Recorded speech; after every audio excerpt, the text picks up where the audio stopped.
նախ սրա վերաբերյալ ինչ կասեք, որովհետև երեք նախագահը հայտարարեց, որ ընտրությունները արդար ու թափանցիկ են եղել ավելի քան երբ Նախագահան ո՞ր նախագահ։ Ես Հովհաննիսյանին չեմ, ես առհասարակ գիտեք աշխատում եմ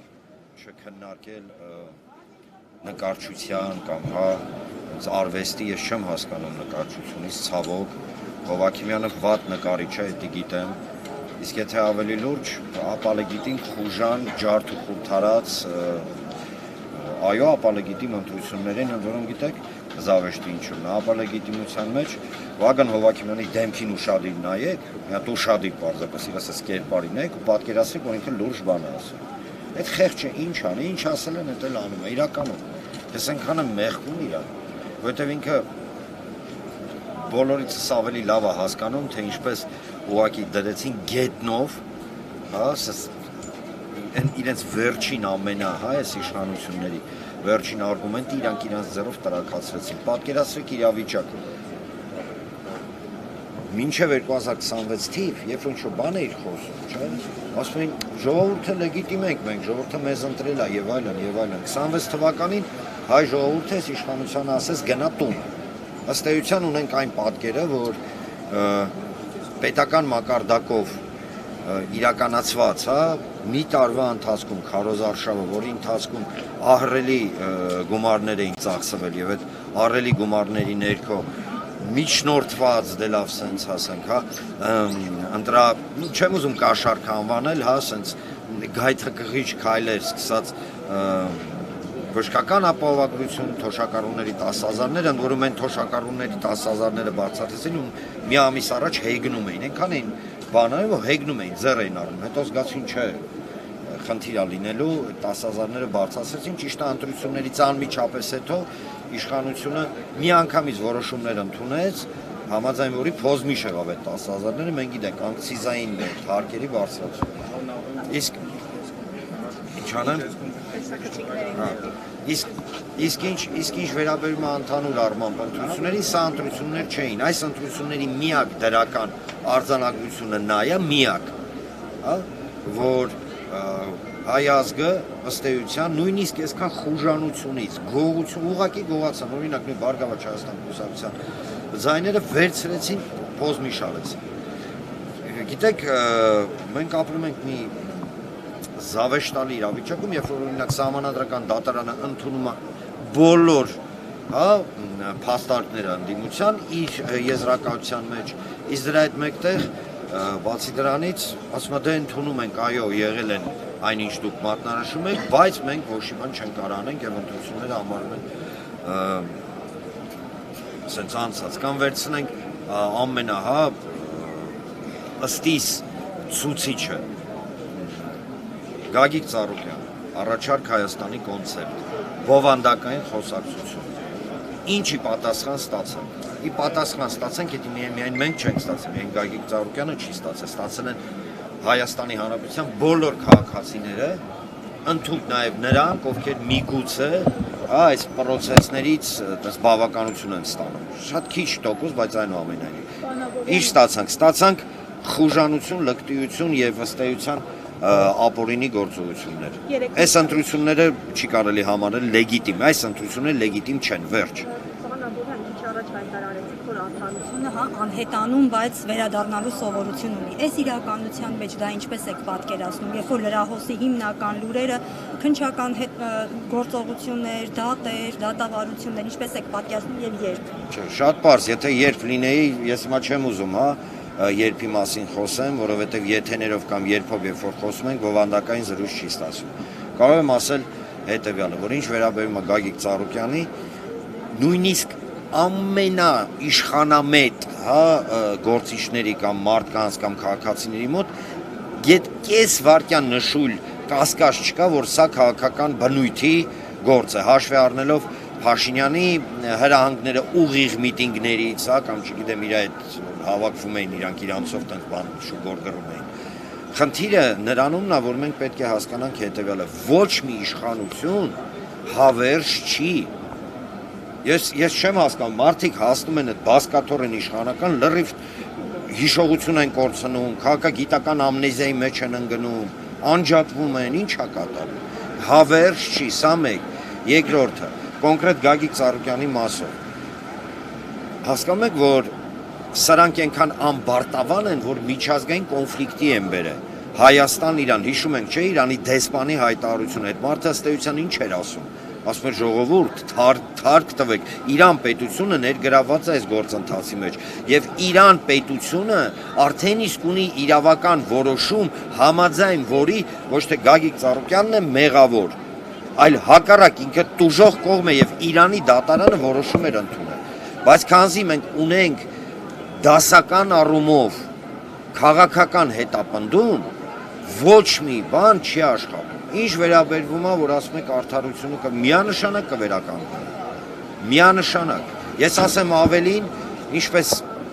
նախկինում է ասել, հիմա էլ եմ ասում։ Բոլոր թե բիզնես ակտիվները, բոլոր այն վնասները, որը այս իշխանությունը փորձում է ասենց իրականացնի Ծառուկյանի հանդեպ, իրենք հոտս են ցնդելու, սուս ամեն ինչ էլ վերադարձնելու են, ինչ են անելու, որ թե իրանց թվում է իրանք այդպես անկախ բան թավշյա կղզի են աշխարհով մեկ։ Այդ ամենաթեթև նույնիսկ արբիտրաժային դատարանը դրսի, իսկ հիշեցնեմ ձեզ, սրանք էլ մոռացան կամ չգիտեմ, կարող է չգիտեն։ Ես չեմ զարմանա։ Հայաստանի Հանրապետությունը ստորագրել է գրեթե բոլոր արբիտրաժային արտաքին դատարանների հետ կապված եւ արտաքին որոշումների հետ կապված բազմաթիվ փաստաթղթեր։ Մենք մասնակից ենք տարբեր տնտեսվարողների միջև արտասահմանում, դատական Լոնդոնում կա, Շվեյցարիայում կա, Միացյալ Նահանգներում կա, Լոզանում կա, Ռուսաստանում կա եւ այլն։ Մենք բոլոր այդ բոլոր process-ների մասնակիցներ ենք։ Խուժանավարի դնեն ներողություն մարդու ունեցվածքը խլեն։ Կարող է գիտեն 1917 թիվն է, իրանք էլ են այս բան պլաշերով չեկիստ են։ Այ հենց այդ մասին, պարոն Աբովյան, փաստորեն այս քաղաքական ռեպրեսիաներով եւ բիզնեսները, այսպես ասած, կապարակնքելով, ինչ ազդակ է մղում աշխարհին։ Արդյոք ներդրողները կգան եւ վստահության, որ կարող են գալ այստեղ եւ ներդրում կատարել։ Ազդակ է կատարում հետեւյալը, որ Հայաստանի Հանրապետությունը այլևս իրավական պետություն չէ, Հայաստանի Հանրապետությունում այլևս մասնավոր սեփականություն իրավունք չկա, արձանագրվում է, որ յուրաքանչյուր դեպքում իշխանության քիմքի համաձայն կամ իշխանության, չգիտեմ, կարծիքի համաձայն, եթե ինչ-որ բան դուրները չկա, յուրաքանչյուրից կարան փորձեն ինչ-որ բան խլել։ Սա նեոթուրքական ֆաշիզմի, իսկ նախկինում դա բոլշևիզմ էր, ուղղակի ուղիղ ցուցիչ է, հասկանում եք, փորձել մարդկանց վախեցնել, փորձել մարդկանց, գիտեք, բարոյ հոգեբանական առումով կտանքների ենթարկել եւ այլն, ինքը ի վերջո բերում է ինչի, ինքը ցուցիչ է, որ առաջին իշխանություն adekvat չի, սա միանշանակ adekvat իշխանությունը իր պետությանը վնաս չի տալի։ Սրանք, որ առավոտից իրիկուն գոռում են պետական շահեր, ինձ հետաքրքիր է, որ պետության մասին են իրենք խոսում։ Դա վստահաբար Հայաստանի Հանրապետությունը չի։ Չգիտեմ, կարող է նկատի ունեն Արևմտյան Ադրբեջան, Թուրքիա, չգիտեմ, Բուրկինա Ֆասո։ Չնայած Բուրկինա Ֆասոն կտրեք հանեք, իրանք խաբար չեն, որ տես պետություն կա։ Լուրջ եմ ասում։ Իրանք տես լուրջ դեմքով ման են գալի մենակ։ Այս գործի մանրամասներից բովանդակություն ձեզ հայտնի է իրանցների հետ կապված։ Ովքեր են այս մարդիկ։ Իրենք են հափշտակություն, Գագիկ Ծառուկյանն է հափշտակություն կատարել, թե իրենք են գումար պարտք, մի փոքր մանրամաս։ Տեսեք, ընդհանուր առմամբ վիճակը հետևյալն է։ Իրանցի գործարարներ են, ալճիշտ որքանով տեղյակ եմ քուրդ են ազգությամբ, այո, իրանական կողմից տենց ոնց որ հաստատված չի, բայց տենց ազդակներ էին եկել։ Եկել էին եւ Հայաստանում առաջարկով էին հանդես եկել, ոնց հասկանում եմ,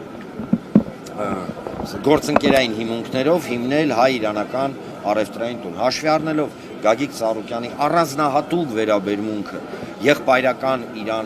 Իրանին, Իրանի ժողովրդին միանգամից համաձայնվել էր եւ այստեղ շատ կարեւոր է ընդգծել, որ ներգրավված էր process-ի մեջ Իրան պետությունը, իսկն դեսպանն էր այդ գործընթացների մեջ եւ այլն եւ այլն։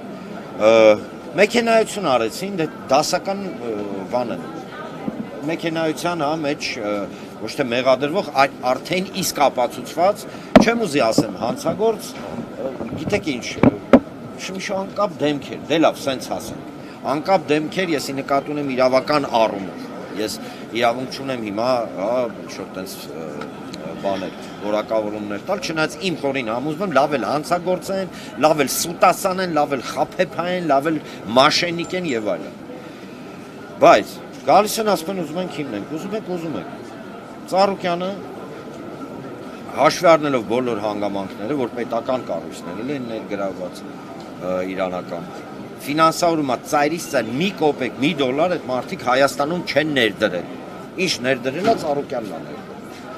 Պարզա որ փորձում են մեքենայություն անեին եւ Իրանում, Իրանի Իսլամական Հանրապետությունում տեղի ունեցել իրավական գործընթաց, դատեր, որի արդյունքում հենց Ծառուկյանն է ճանաչվել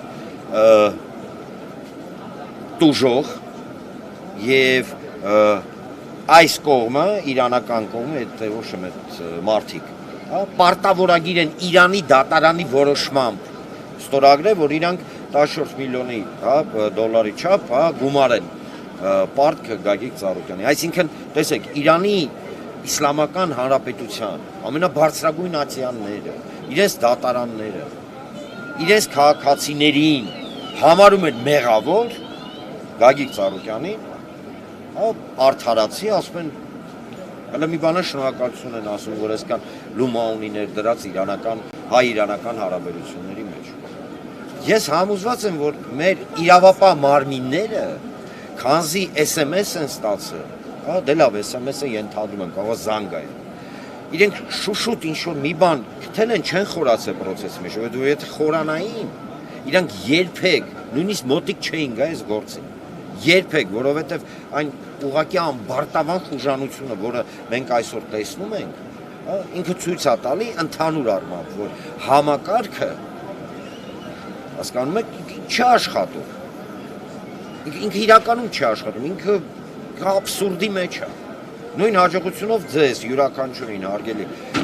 լրագրողներ, այն մարդկանց, ովքեր մեզ նայում են, այն մարդկանց, ովքեր միգուցե մեր հետ համաձայնել չեն, յուրաքանչյուրին կարան գան ասեն, օրինակ չգիտեմ, դու Տիտանիկը ծակել ես մեխով, դրա համար այդ Տիտանիկը խորտակվել է, մենք ունենք տվյալներ։ Ու բերեն ստե հարայ հուրույով բանան։ Հասկանում եք, սա ակնհայտ ուղղակի տիեզերական հիմարության, կանխավարկածով նույնիսկ շարժվող քրեական գործ է։ Եվ վերադառնալով ներողություն, ինչեւ որ չպատասխանեցի ձեր հարցին, ազդակը հետեւյալն է։ Իմ տվյալներին համաձայն, ես անուններ չեմ ասի, որովհետև ինձ խնդրեցին ես չասեմ, իմ ընկերներից մարդիկ ուզում էին ներդրում անել Հայաստան։ Ընդ որում ոչ մի կապ չունենալով ոչ Գագիկ Ծառուկյանի հետ, ոչ ընկերներս չեն գալի։ Ասեմ ավելին, կան մարդիկ արդեն ազդակներ եմ ստում, իրենց բիզնեսները հանում են Հայաստանից։ Հանում են։ Ժորժ ջան, չի կարա բիզնեսը, չի կարա ներդրումը մի պետության մեջ լինի, չեմ ասում զարգանա, գա, ընդհանրապես լինի, որտեղ կարծիքի համար մարդուն կարող են բռնել։ Ինչա արե ըստ էության Գագիկ Ծառուկյանը։ Հնչեցրել է այն խնդիրը, որ գյուղատնտեսությունը կոլապսի է ենթարկվել։ Չի ենթարկվում կոլապսի գյուղատնտեսությունը։ Լափարոշ խոսում էին, դե թո հիմա բան անեն, տակից դուրս գանեն 100,000-ավոր մարդկանց ու փուրը տվեցին։ Խոսում էր ինչի մասին, խոսում էր Արևմտյան Ադրբեջան, ընդ որում հղում տալով Հայաստանի Հանրապետության արտաքին հետախուզության զեկույցին, որը զեկույց եղել էր 25 թվականի վերջ, 26 թվականի սկիզբ, որտեղ ուղիղ մատնանշվել է, որ ադրբեջանցիների բնակեցումը եւ Արևմտյան Ադրբեջանը ուղղակի վտանգ է Հայաստանի Հանրապետության վրա։ Հետո Ծառուկյանը չի հորինել։ Հայաստանի Հանրապետության արտաքին հետախուզության զեկույցն է, կամ դեկտեմբերի 5-ին 2025 թվականին։